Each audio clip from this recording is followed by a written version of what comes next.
السلام علیکم، امید ہے آپ جہاں پر بھی ہوں گے خیر خیریت سے ہوں گے۔ آج 3 بڑی خبریں ہیں جن پہ ہم بات کریں گے۔ ایک تو یہ ہے کہ یو ایس سے آ رہی ہے خبر، جس میں ٹرمپ نے جو ہے اپنا اعلان کیا ہے، غزہ پیس ڈیل کے حوالے سے بات کریں گے۔ دوسری جو خبر ہے وہ یہ ہے کہ پاکستان کے اندر آج کوئٹہ کے اندر ایف سی کے ہیڈ کوارٹر کے اوپر سوسائڈ اٹیک ہوا ہے، وہاں پہ 10 لوگوں کی ڈیتھ ہوئی ہیں، شہید ہوئے ہیں 10 لوگ۔ اور اس کے بعد تیسری خبر جو ہے ہماری، وہ Pakistan cricket team test team جو ہے اناؤنس ہوئی ہے، 18 رکنی جو ہے ساؤتھ افریقہ آ رہا ہے 2 ٹیسٹ کھیلنے اور ون ڈے میچز 3، اور اسی طرح سے 3 T20 کھیلنے کے لیے پاکستان آ رہا ہے۔ اور تو 12 تاریخ سے یہ میچز ہونے جا رہے ہیں، مطلب 12 اکتوبر سے۔ تو اس حوالے سے بات کریں گے کہ ٹیم کا جو ہے اناؤنسمنٹ جو ہے وہ کیا ٹھیک ہوئی ہے۔ اچھا، سب سے پہلی خبر جو ٹرمپ کے حوالے سے ہے، ٹرمپ نے آپ کو پتہ ہے کہ 72 گھنٹے کا الٹیمیٹم جو ہے وہ جاری کیا ہے،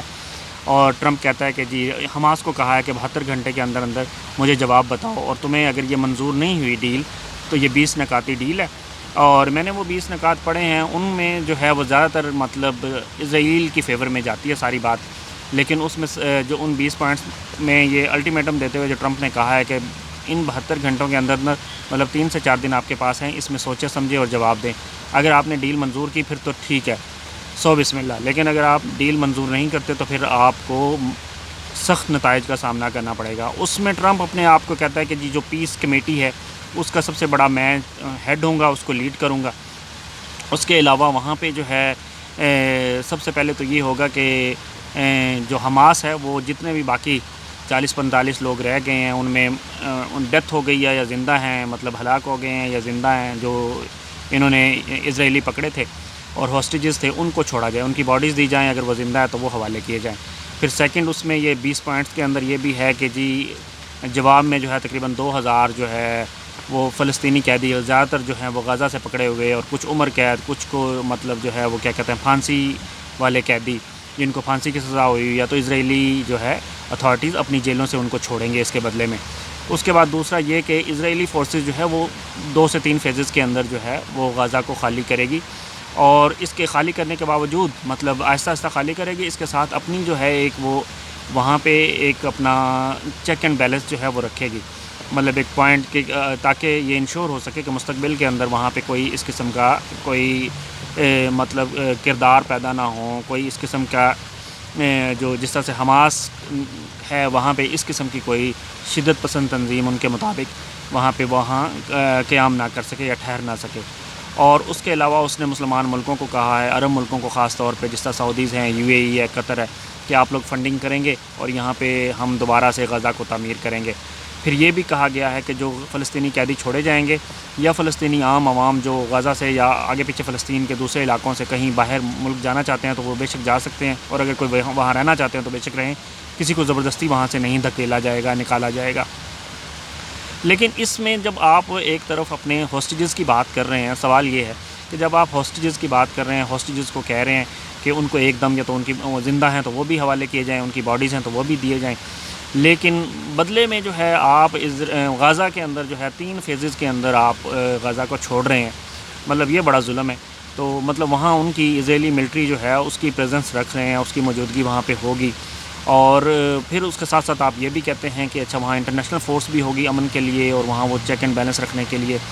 تو ان میں سے کچھ پوائنٹس جو ہیں وہ بڑے ڈگمگ ہیں، مطلب ایک طرف یہ بھی کہا جا رہا ہے کہ ویسٹ بینک ہو یا غزہ ہو اس پہ اسرائیل کو قبضہ نہیں کرنے دیا جائے گا، دوسری طرف یہ بھی ہے کہ وہاں ان کی موجودگی بھی ہوگی، اور وہ ٹائم ایک آئے گا اس کے ساتھ، مطلب بہت اچانک جس طرح سے ہو جاتا ہے کہ ٹھیک ہے ہماری فورسز ودرا ہو رہی ہیں، ایسا نہیں ہوگا، وہ وقت کے ساتھ آہستہ آہستہ ہوگا۔ تو یہ ایک لمبا پروسیس ہے۔ سب سے جو اس میں اہم بات ہے وہ یہ ہے کہ وہاں پہ یہ کہا جا رہا ہے کہ حماس جو ہے وہ اپنے عام جو ہے وہ ڈسارم ہو جائے گی، مطلب اپنے جو ان کے ہتھیار ہیں، اگر وہ وہاں پہ کچھ لوگ ان کے ہیں زندہ ہیں اور وہ لڑ رہے ہیں اسرائیل کے ساتھ، تو وہ اپنے ہتھیار پھینک دیں گے۔ یہ بڑا مطلب انٹرسٹنگ ہے کہ جب وہ ہتھیار پھینک دیں گے تو وہاں پہ تو کوئی بھی نہیں ہوگا پھر۔ اب تو انہوں نے آپ کو پتہ ہے 2 سال ہونے والے ہیں، 7 اکتوبر کو 2 سال ہو جائیں گے، تو ٹف ٹائم دیا ہوا اسرائیل کو جیسا کیسا۔ ٹھیک ہے 60-70 ہزار لوگ جو ہیں وہ شہید ہوئے ہیں فلسطینیوں کے، بڑا ظلم ہوا ہے، لیکن ابھی تک بھی اسرائیل اتنی بڑی پاور ہے، مطلب مڈل ایسٹ کی ملٹری پاور ہے، امریکہ کا بھرپور ساتھ ہے اور یورپ کا بھرپور ساتھ ہے، پھر بھی حماس کو کنٹرول نہیں کر سکا ہے۔ تو جب ان کو یہ آرڈر دیا جائے گا کہ آپ اپنے ہتھیار گرا دیں تو وہ تو پھر یہ مطلب آسانی سے کیپچر کر لیں گے نا۔ ہو سکتا ہے جس طرح آکوپائڈ ویسٹ بینک میں یا آکوپائڈ ایسٹ جیروسلم کے اندر ان کی موجودگی ہے، چیک پوسٹ ہیں، اور آج بھی آکوپائڈ ہی کہا جاتا ہے ان علاقوں کو، تو وہاں بھی شاید یہ آکوپائڈ غزہ بن جائے۔ یہ بڑا ایک جو ہے نا، کیونکہ امریکنز یا جیوز یا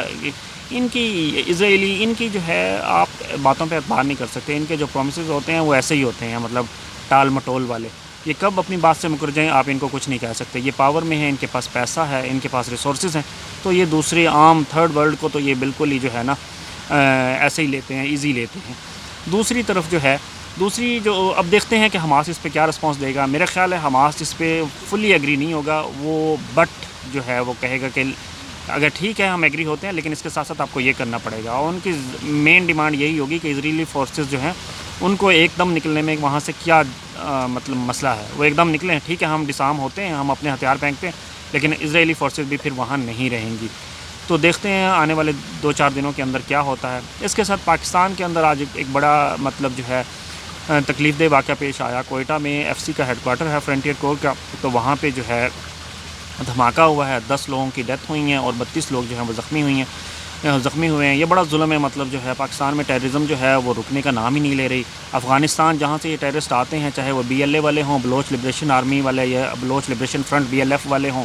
اور دوسری طرف یا ٹی ٹی پی کے تحریک طالبان پاکستان کے نام سے جو ٹیررسٹ ہیں یہ ہوں، یہ وہاں سے آتے ہیں، ان کو انڈین سپورٹ بھی ہے، ان کو افغانس کی سپورٹ بھی ہے، اور یہ پاکستان میں حملے کرتے ہیں، جبکہ پاکستان جو کہ ٹیررزم کا مرکز رہا ہے، افغانستان مطلب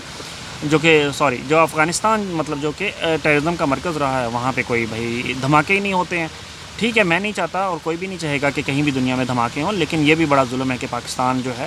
اس کو مسلسل جو ہے وہ، اگر یہی افغانستان کے ہمسائے میں بھارت ہوتا اور بھارت میں یوں آئے روز دھماکے ہو رہے ہوتے جیسے پاکستان میں ہوتے ہیں اکثر کے پی کے میں اور بلوچستان میں، تو دیکھیں بھارت کس طرح سے منہ توڑ جواب دیتا افغانستان کو کہ اپنی زمین کو وہ استعمال نہ ہونا دے۔ افغانستان جو ہے اس نے وعدہ بھی کیا امریکن سے کہ ہم اپنی زمین کو استعمال نہیں ہونے دیں گے، لیکن پھر بھی یہ ٹیررسٹوں کے ہاتھوں جو ہے مجبور ہیں، اور ٹیررسٹ جو ہیں ٹیررسٹوں کے ساتھ بلکہ ملے ہوئے ہیں، اور پاکستان کو جو ہے نا گریٹر امارات اسلامی افغانستان بنانا چاہتے ہیں، کے پی کے وغیرہ کو جو ہے انیکس کر کے۔ اچھا، تیسری خبر جو ہے، دیکھتے ہیں پاکستان آنے والے دنوں میں جو ہے وہ کس طرح سے اس کو کنٹرول کرتا ہے۔ ٹیررزم کو کنٹرول کرنا بڑا ضروری ہے، کیونکہ اس سے ہی اکانومی بہتر ہوگی، اس سے ہی ٹورزم بڑھے گا، اور اس سے ہی پاکستان کا امیج جو ہے وہ دنیا میں بہتر ہوگا۔ تو پاکستان جو کہ جس کے اوپر ٹیررزم کا الزام لگایا جاتا ہے، وہ تو خود دہشت گردی کا شکار ہے، وہاں خود 1 لاکھ لوگ جو ہیں آج تک دہشت گردی کے پچھلے سال 2001 سے لے کے جب یہ امریکہ میں حملے ہوئے تھے ابھی تک نہیں مطلب یہ ٹیررزم رکی۔ اور پھر تیسری جو بات ہے وہ یہ ہے کہ پاکستان نے جناب تیسری خبر جو ہے، پاکستان نے اپنی ٹیسٹ ٹیم کا اعلان کر دیا۔ 12 اکتوبر سے پہلا ٹیسٹ ہونے جا رہا ہے لاہور کے اندر، تو اس ٹیسٹ ٹیم کے لیے آپ سب سے مزے کی بات جو ہے ان کے کپتان ہیں ٹیسٹ ٹیم کے، شان مسعود، ان کی اپنی ٹیسٹ ٹیم میں جگہ نہیں بنتی، ان کی اپنی ون ڈے ٹیم میں جگہ نہیں بنتی، اور وہ کیٹیگری ڈی کے پلیئر ہیں، اور ان کو آپ نے ٹیسٹ ٹیم کا کپتان بنایا ہوا ہے۔ بھائی بہت سے ینگ لڑکے ہیں، ان کو چانس دیا جائے، ان کو موقع دیا جائے، وہ ڈومیسٹک کرکٹ کھیلتے ہیں، ان کا یہ حق بنتا ہے کہ ان کو چانس دیا جائے۔ آپ نے وہی 35 سال عمر ہو گئی ہے، شاید 35 سے بھی زیادہ ہے ابھی، اور ٹھیک ہے وہ ینگ ہے، سمارٹ لگتا ہے 35 سال میں بھی، لیکن اس کے باوجود اس کی پرفارمنس نہیں ہے، اس کا جو ہے وہ ایوریج نہیں ہے، اس کی سینچریاں 50 کہاں سے ہم لے کر آئیں، مطلب خود تو نہیں گھڑیں گے نا، تو وہ پرفارمنس نظر آتی ہے۔ مطلب ہو کیا رہا ہے، جیسے کہ T20 کے اندر آپ نے دیکھا کہ ایک بندہ جو کہ T20 کھیلنے کے قابل ہی نہیں ہے، آپ نے اس کو کپتان بنایا ہوا ہے، تو وہ جب کپتان ہے تو وہ آٹومیٹک کھیلے گا۔ اسی طرح سے پاکستان کی جو ٹیسٹ ٹیم اناؤنس ہوئی ہے اور ٹیسٹ ٹیم جو لے کے چل رہے ہیں یہ لوگ، اس میں بھی شان مسعود کو کپتان بنایا ہوا ہے۔ یہ بڑا ظلم ہے، شان مسعود کو جو ہے اس جو کپتانی سے جو ہے مطلب کیسے دور کیا جا سکتا ہے، یہ تو کسی بھی چیئرمین نہیں بتا سکتے ہیں کہ وہ کیسے کریں۔ باقی کچھ پلیئرز جو ہیں ان کے نام اناؤنس ہوئے ہیں، ان کے اندر جو ہے وہ ایک اپنا ینگ لڑکے بھی ہیں، روہیل نذیر صاحب ہیں، وہ وکٹ کیپر بیٹسمین ہیں، ڈومیسٹک کرکٹ کھیلتے ہیں، اچھے پلیئر ہیں، وہ وکٹ کیپر۔ وہاں رضوان کی موجودگی میں ان کو موقع تو نہیں ملے گا، لیکن چلیں اچھا ہے، ان کا نام تو آیا، ان کو یہی خوشی بڑی ہوگی۔ اور اسی طرح سے پھر 1-2 پلیئرز جو ہیں وہ اور بھی ہیں کہ جن کو موقع ملا ہے۔ اور مزے کی بات، انہوں نے عباس افریدی کو بھی موقع دے دیا، آئی تھنک عباس افریدی ان کا نام ہے، جو کہ 38 سال عمر ہے ان کی، اور وہ لاہور قلندر کی طرف سے کھیلتے ہیں۔ ان کو 38 سال عمر کے بندے کو آپ نے جو ہے چانس دیا ہے، جبکہ آپ کے پاس جو ہیں ایجڈ لوگ پہلے ہی بیٹھے ہیں، جیسے کہ نعمان ہے اور وہ کیا کہتے ہیں دوسرا ساجد خان ہے، تو یہ 2 لوگ پہلے ہی آپ کے پاس ہیں، تو وہ تیسرا کہاں کھیلے گا؟ اس کے علاوہ آپ کے پاس ابرار بھی ہے ٹیم میں، تو جب ابرار ہے تو پھر ظاہری بات ہے افریدی صاحب کی ایک باری کہاں پہ آئے گی؟ فاسٹ بالر میں میرے خیال میں محمد عباس کو بھی کھلانا چاہیے تھا. ٹھیک ہے تھوڑا ایجڈ ہے, لیکن آپ نے دیکھا ہوگا آسٹریلیا کے ٹور کے اوپر, ساؤتھ افریقہ کے ٹور کے اوپر اس نے کنٹینیوسلی جو ہے 20-25 اوور پھینکے. تو ٹیسٹ یہ بڑا اسٹیمنا ہوتا ہے, اسٹیمنا چاہیے ہوتا ہے ٹیسٹ کرکٹ کے اندر, اور وہ محمد عباس کے اندر ہے. وہ کاؤنٹی کرکٹ بھی کھیلتا ہے, وہ ڈومیسٹک کرکٹ میں بھی اس کی بہت وکٹیں ہیں, پاکستان کے لیے بھی بہت اچھا کھیلا جب بھی کھیلا. ابھی پچھلے ٹور میں جب پاکستان ٹیسٹ کھیلا ساؤتھ افریقہ کے اگینسٹ ساؤتھ افریقہ میں جا کے, تو بہت اچھا اس نے میچ جیتنے کے لیے اپنی پوری جان لڑا دی. اس نے 20-25 اوور ایک اسپیل کے اندر کیے ہیں.